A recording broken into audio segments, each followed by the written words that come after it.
안녕하세요. 부산에 있는 대신노무법인 송정 신명석 노무사입니다.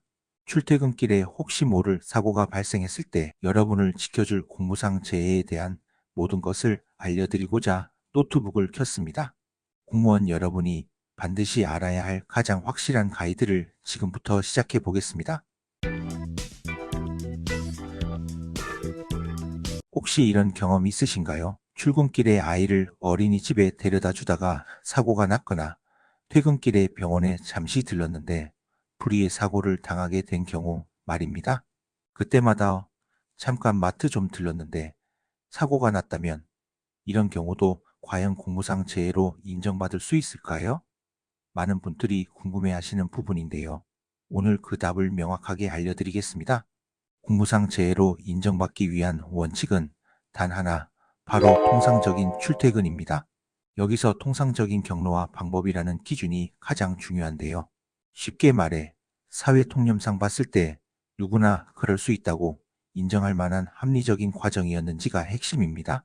여러분의 집에서 직장까지 가는 일반적인 길과 방식, 이것이 바로 통상적인 출퇴근의 기본 개념이라고 보시면 됩니다.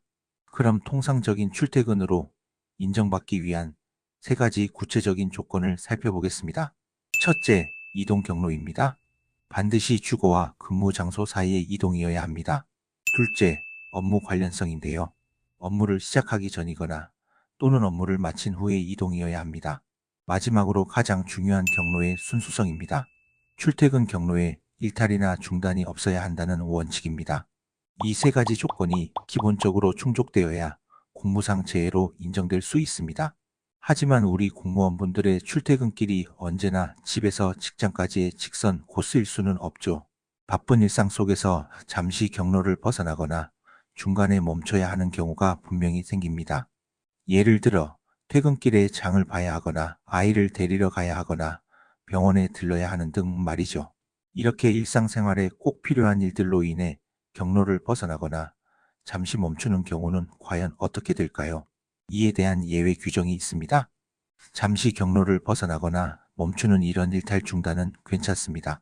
단, 일상생활의 필수적인 아래 행위들에 한해서 통상적인 출퇴근 경로를 벗어나도 예외적으로 공무상 재해로 인정됩니다. 구체적으로 살펴보면 첫째, 일상생활에 필요한 물품 구입, 예를 들어 퇴근길에 잠시 마트에 들러 저녁거리를 사는 경우입니다. 둘째, 자녀의 등하원 또는 장애인을 보호하는 경우도 포함됩니다. 셋째, 병원 진료인데요.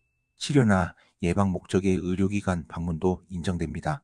넷째, 선거권 행사, 즉 투표를 위해 잠시 경로를 벗어나는 경우도 예외 사유입니다. 마지막으로 의료기관에 요양 중인 가족을 돌보는 행위도 인정됩니다. 이러한 행위들은 우리의 현실적인 생활을 반영하여 예외로 인정되는 부분입니다. 그럼 이제 실전 돌발 퀴즈를 풀어보면서 여러분이 이해한 내용을 확실하게 다져보겠습니다. 지금부터 제가 실제 사례를 들어드릴 테니 이럴 땐 공상일까? 아니면 비공상일까? 잠시 생각해 보시고 O인지 X인지 함께 맞춰보시죠. 첫 번째 사례입니다. 출근길에 아이를 어린이집에 맡기고 직장으로 가던 중 사고가 났다면 자, 집에서 출발해서 어린이집에 들렀다가 직장으로 향하는 길입니다. 이럴 땐 O일까요? X일까요? 여러분의 생각은 어떠신가요? 정답은 바로 O입니다. 공무상 재해로 인정됩니다. 자녀를 보육기관에 데려다주는 행위는 앞서 말씀드린 일상생활의 필수적인 행위로 인정되는 대표적인 경로, 일탈 중단의 예외 사유입니다. 다만 여기서 중요한 점은 사실상 보호하고 있는 아동의 하나며 예를 들어 대학생 자녀의 등교를 위해 너무 먼 거리를 우회하는 등의 경우는 인정되지 않을 수 있다는 점입니다. 현실적인 범위 내에서의 합리적인 경로 변경이어야 합니다. 두 번째 사례입니다. 부서장이 주관한 회식이 끝나고 귀가하다가 사고가 났다면 퇴근 후 직장에서 식당으로 이동해 회식을 하고 그 후 집으로 돌아가던 중에 사고가 발생한 상황입니다. 이 경우는 공상으로 인정될까요? 아닐까요? 정답은 O입니다. 역시 공무상 재해로 인정됩니다. 기관장이나 부서장이 주관하는 행사는 업무의 연장으로 간주됩니다. 따라서 이러한 공식적인 회식이 끝난 후 집으로 돌아가는 경로는 퇴근길로 인정될 수 있습니다. 중요한 것은 사적인 모임이 아닌 직무와 관련된 공식적인 행사였다는 점입니다. 마지막 세 번째 사례입니다. 퇴근 후 병원에 들렀다가 집으로 가던 중 사고가 났다면 직장에서 퇴근하여 병원에 잠시 들러 진료를 받고 그 후 집으로 가던 길에 사고가 발생한 경우입니다. 이 상황은 O일까요? X일까요? 정답은 O입니다. 이 경우도 공무상 재해로 인정됩니다.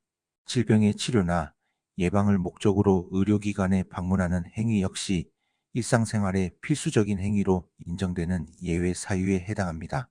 중요한 것은 병원 내원 사실이 명확히 확인되어야 한다는 점입니다. 진료 기록이나 영수증 등으로 증명이 가능하다면 충분히 인정될 수 있습니다.